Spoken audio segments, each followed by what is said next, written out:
So, I'm going to share with you another paradox today, and that paradox is you. Because when it comes to making significant changes and achieving positive transformations in our health, in our mind, in our relationships, we have one biggest obstacle and we have one biggest resource or support. And both of those things are you. So you have this part of you that is the conditioned part of you. All of the subconscious programming and conditioning that we absorb in this world that we live in, especially until age 7. Most people are living from this subconscious mind about 95% of the time because they're thinking about 95% of the time. They're thinking in past or future. They're thinking in terms of not being present. They're not fully here in their bodies, and by not being here, they're kind of just thrown into autopilot. And autopilot means these programs and conditionings are just running on their own.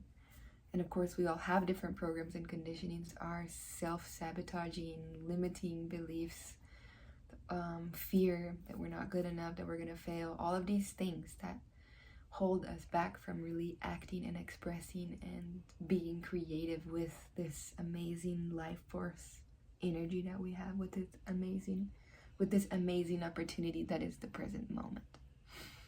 And we can only take advantage of that, of course, if we are fully present. I think we've all been there before, where we ask or we get frustrated because we really want to implement this protocol, or we have the tools and we have the information of what we want to do for ourselves, what's going to do us really good. People going on their raw food protocols and their cleansing protocols, for example, and then you kind of run into these obstacles from within and this frustration of like why do I keep relapsing? Why am I not able to accomplish my goals? I know this will make me successful. I know that this will get me the results I want, that I've been waiting for. Well, this is one explanation for why that might be, because of these subconscious patterns and these ways that we have constructed, these habits. It's a lot easier for us in the way that we think and our habits to just follow these kind of grooves, where a tire has been running in the same spot over and over and over again, and now when the car goes over that spot, it's really easy to just fall into that groove and go that route. That's a little bit is what's happening with our neuroplasticity when it comes to habits and when it comes to subconscious programming. So how to go beyond this block, how to go beyond this obstacle that is our own patterning and habitual behaviors. So there's 3 ways that Bruce Lipton talks about how to reprogram your mind, and a lot of other people are talking about this as well in some different forms, but this would be a pretty good bet for starting some experiments and investigations with your own person if this is something that is important to you. Number 1 would be to tap into the theta brain frequency. So this is a lower frequency that is just under the conscious awareness. This is the frequency of like a hypnosis kind of state, a very receptive state, and it's also that state of the brain right in between sleeping and waking. So right before we fall asleep at nighttime, and right before we're fully awake in the morning time. So if you can take advantage of those moments when you go to bed and when you wake up to really call into your presence, to call into your attention those things and those beliefs and those affirmations that you want to embody, that you want to be automatic programs, thoughts and beliefs and affirmations that really align with the full integrity and the full possibility of your being and your service and your work, and what brings you joy and inspiration and excitement and beauty in your life. that's a good time to do it. People also achieve this via hypnosis, so you can work with some therapies that do that. It's not like you see in the movies with this creepy spiral and spirally eyes from a snake getting people to do things that they don't want. It's actually a very good therapeutic method for helping us to tap into those lower frequencies and to change beliefs that our conscious mind is not always aware of, and beliefs that also actively can contradict, our positive intentions to bring good changes and to bring good results. Number 2 is plain and simple repetition, habituation. Practice makes perfect. If you really want to do something, start with very simple, small habits. You can read the book Atomic Habits. It's a very good one. It talks about small, incremental, positive changes, getting better 1% at a time, and anchoring those habits into your life until they become easy.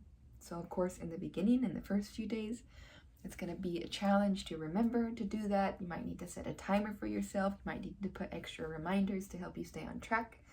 But after a week, a couple weeks, it gets easier. You remember by yourself, and they say after around 21 days is the time that it takes to really establish a new habit in your life. So that's the other way to change your subconscious mind and to build forward momentum and to start reaching some of these goals that you might have been thinking about a long time or that you're thinking about doing now. Number 3 is probably my favorite, but it's, not necessarily the recommended thing for everybody. Some people call it the lightning strike. Some people call it the cosmic baseball bat. It's pretty intense, as the name implies, and it is these moments of what Bruce Lipton calls super learning, where there is a potential to change a belief that someone could have had for decades in a matter of 10, 15 minutes. And that's because the person enters such a deep state. Usually it feels like the heart breaking open, cracking open like an egg. And it can be like an emotional shock. It can be some kind of a healing crisis. It can be a point actually of suffering that brings us to this state of full surrender and opening. It can come, Bruce Lipton is not the only one talking about this, and he has, of course, his own language for it. I think this is a theme that is talked about in many different initiatic lineages, and you can find it in the ancient mythologies and the hero's journeys, in the way that the ancestral people and indigenous people will initiate their young people. And of course, it's a lot better if you have that container, if you have someone that can guide you, that can hold you within that space, within that threshold, because it can be so disruptive and destabilizing. If your container is not strong, if you're not well prepared for it, it can be something that brings absolute chaos into your life. Like you can feel like you're losing everything. And sometimes it happens that way. And I think also it's just the fact of the matter that today, with how things are moving, it's a necessity that those shocks and those lightning strikes are going to be coming in a bit more quickly to people nowadays, because we need people now stepping in their full power. We need people now waking up to the fullness and the full possibility of their own expression and their service and their role in their families and their communities, for themselves. So yes, many things are born of that necessity, and my guess would be that we're going to see those things more often. So there's a couple other ways beyond the work from Bruce Lipton that you can set yourself up for success when it comes to transforming these subconscious beliefs and patterns and habits. Self-awareness, being observant, and being patient is probably at the core of that. You need to be self-aware and observant enough to start realizing, where are my triggers for this behavior?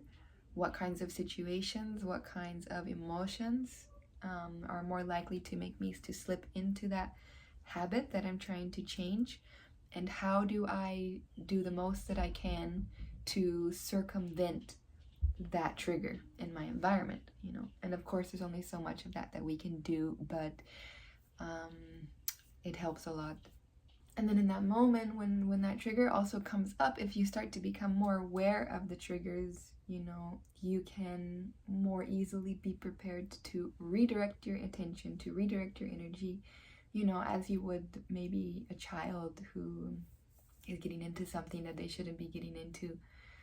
And especially in that case, rather than shaming them or punishing them or guilting them, just be gentle and redirect them to something else that is more beneficial and more positive for, you know, that's going to be good for them. So self-compassion, please be very compassionate to yourself.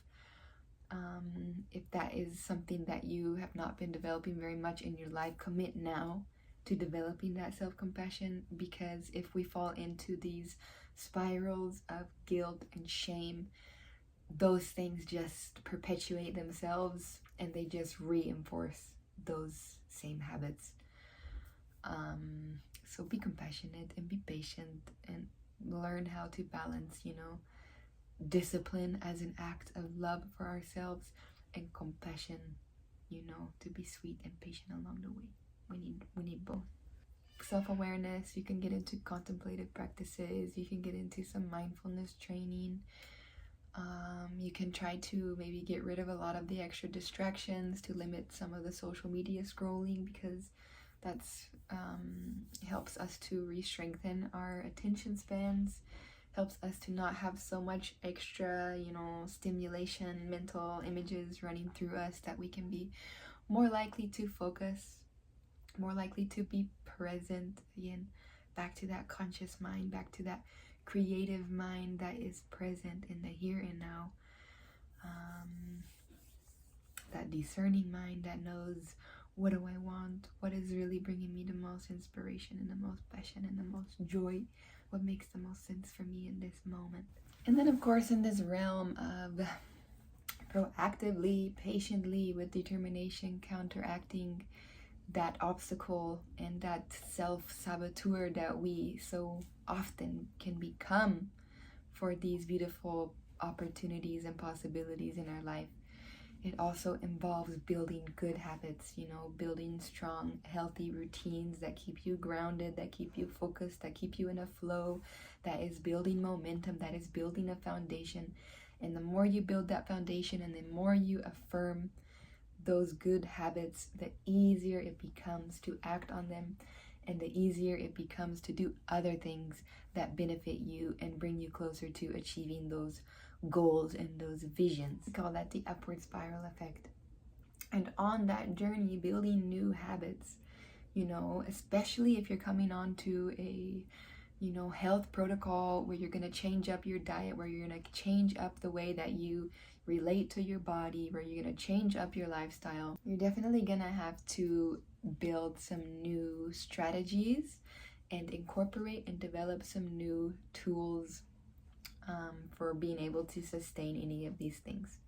And I see that especially in regards to treats and rewards, and also how we celebrate things, especially in the United States. It seems like the main pastime for people to celebrate anything, whether it's a birthday, Father's Day, etc., is to go and eat food. It's to go and consume something. Whereas other places, that kind of culture hasn't been so deeply rooted yet. People get together, people, you know, they sing, they play these games, they get creative. So how can we develop new ways of celebration in our culture, in our families, in our communities, with our own self, ways of treating ourselves, or even coping sometimes with hard situations or heavy emotions, that is more in alignment to the goals that we want to bring into our life. So if you're used to turning to food, for example, or turning to sweets and treats when you want to have a pick-me-up or when you want to celebrate a little win, then what other beautiful, nice, sweet things can you do for yourself that will give you that same feeling of like, ah, yeah, good job, you know, like you're doing awesome. And the last one is to get some accountability if you want to change some habits, if you want to bring some positive transformation in your life and into the lives of others, especially if you are living in a space or an environment, whether it's in a community or a family, and the people around you are not so interested in making those changes, or even a little bit resistant and conflicting to the changes that you're trying to make for yourself. So get some community support. Find some people who are on that path, and it'll make things a lot easier. I just recently launched my private community on School. That's a space for people to exchange and grow and support each other and inspire each other in all things regeneration. That means the regeneration of the body, the regeneration of our soil, of our mind, our relationships. It's a very dynamic and creative space. I also offer one-on-one coaching for those who are ready to go all in on this journey of transforming their health, transforming their relationships, stepping fully into their purpose and their service in this life. So if you want that level of support and accountability, that's also available to you. And of course, even if you don't resonate with my style and the way that I teach, I still recommend to find someone who has gone through the journey already and who can show up for you in some of those more challenging places, because believe me, the moment when you decide to start stepping into your purpose and your full expression, you will be challenged. But that's okay. That's how we grow. So get in touch with me. Find the link below to join my community. And for another video, we will talk about how you are also your greatest resource and your greatest ally and your greatest partner for achieving that success. All blessings on your journey. Thank you.